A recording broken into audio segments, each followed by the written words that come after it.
Donald, you're probably the best known builder, particularly of great buildings in the city.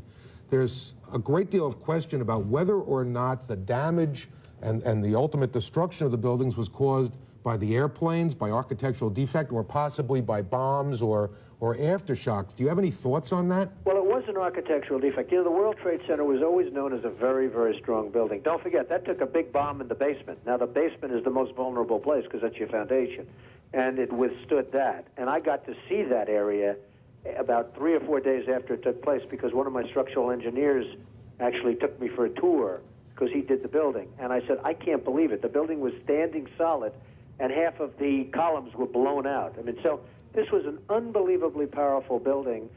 If you know anything about structure, it was one of the first buildings that was built from the outside. The steel, the reason the World Trade Center had such narrow windows is that in between all the windows, you had the steel on the outside. So you had the steel on the outside of the building. That's why when I first looked, and you had big, heavy I-beams, when I first looked at it, I couldn't believe it because there was a hole in the steel. And this is steel that was, you remember the width of the windows in the World Trade Center, folks. I think you know, if you were ever up there, they were quite narrow. And in between was this heavy steel. I said, how could a plane, even a 767 or 747 or whatever it might have been, how could it possibly go through the steel? I happen to think that they had not only a plane, but they had bombs that exploded almost simultaneously, because I just can't imagine anything being able to go through that wall. Most buildings are built with the steel is on the inside around the elevator shaft.